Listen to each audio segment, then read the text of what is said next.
అరే ఇక దుంకుడంటే మామూలుగా కాదు. ఒకడు 6 ఫీట్లు దుంకుతా, ఒకడు 6 గజాలు. గంత మాట అంటావా రేషం వచ్చింది బాగా. మరి ఇలా నేను అడుగుతున్నా, నేను ఏమన్నా, నేను కోపంలో ఒక మాట అన్న, చిన్న మాట అన్నా, దానికే నా మీద ఎగబడ్డారు. మరి చంద్రబాబు నాయుడు ఏమేమన్నాడు సోనియా గాంధీని? సోనియా గాంధీ దయ్యం అన్నాడు, నేను అనలే, ఆయన అన్నాడు. సోనియా గాంధీ అవినీతి అనకొండ అన్నాడు, నేను అనలే, చంద్రబాబు అన్నాడు.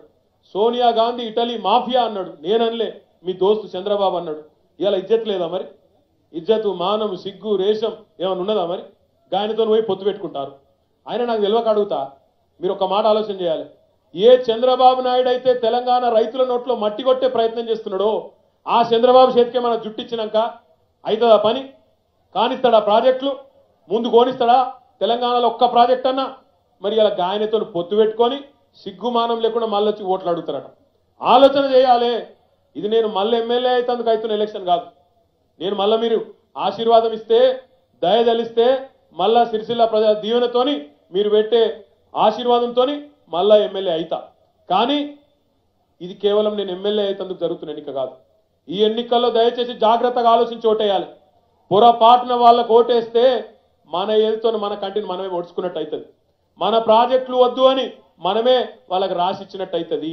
మన జుట్టు మనమే చంద్రబాబు చేతికిచ్చి తర్వాత మొత్తుకుంటే లాభం ఏంది? దయచేసి మీరు ఆలోచన చేయాలి. సిరిసిల్ల నియోజకవర్గం ఈ 4 ఏళ్లలోనే ఎంత దూరం ముంగటికి పోయినామో నాకంటే బాగా మీకే తెలుసు. రోడ్లు చేసుకున్నాం, తాగునీరు అయిపోయింది, దగ్గర ప్రతి ఊళ్ళో బ్రహ్మాండంగా అభివృద్ధి కార్యక్రమాలు చేసుకుంటున్నాం. ఇంకేమైనా చిన్న కరెంటు బ్రహ్మాండంగా అయింది. సాగునీరు కూడా 1,00,000 ఎకరాలకు సాగునీరు రాబోయే 4 నెలల్లోనే అప్పర్ మానేరు చెరువు నింపి, ముస్తాబాద్ లో కూడా హై లెవెల్ కాలువ కట్టి రాబోయే 4 నెలల్లోనే నీళ్లు కూడా వస్తున్నాయి. ఈ పనులన్నీ మనం చేసుకుంటున్నాం. దశాబ్దాల మీ కలలు నెరవేరబోతా ఉన్నాయి. కానీ ఇది కేవలం ఒక సిరిసిల్లాలో నేను ఎమ్మెల్యే అయినందుకు జరుగుతున్న ఎన్నిక కాదు. ఈ ఎన్నిక తెలంగాణ ప్రజలు తమ తలరాత తామే రాసుకునే ఎన్నిక. తెలంగాణ రైతన్నలు తమ తలరాత తామే రాసుకునే ఎన్నిక తప్ప ఒకళ్ళని ఎమ్మెల్యేనో ఒకళ్ళని మంత్రిని చేసుకున్నందుకో జరుగుతున్న ఎన్నిక కాదు.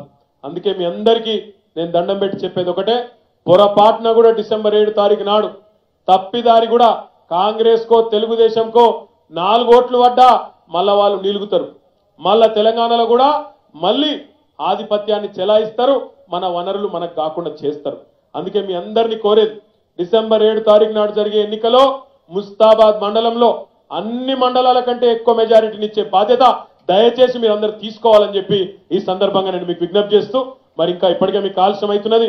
అందుకే గౌరవనీయులు పెద్దలు మన రాష్ట్ర ఆర్థిక శాఖ మంత్రివర్యులు అన్న ఈటెల రాజేందర్ గారు మాట్లాడేదాకా దయచేసి ఎక్కడోళ్ళు అక్కడ కూర్చోవాలమ్మా, ఎక్కడోళ్ళు అక్కడ కూర్చోవాలి. 10-15 నిమిషాల రాజేందర్ అన్న ప్రసంగం అయిపోతుంది. దయచేసి ఎక్కడోళ్ళు అక్కడ కూర్చోవాలని చెప్పి కూడా కోరుతూ మళ్ళొక్కసారి అన్న ఈటెల రాజేందర్ గారిని మీ అందరి చప్పట్ల మధ్యన ఆహ్వానిస్తూ, జై తెలంగాణ, గట్టిగా జై తెలంగాణ కామెంట్ చేయండి. ఎప్పటికప్పుడు మా వీడియోస్ చూడాలంటే సబ్స్క్రైబ్ చేసుకోండి.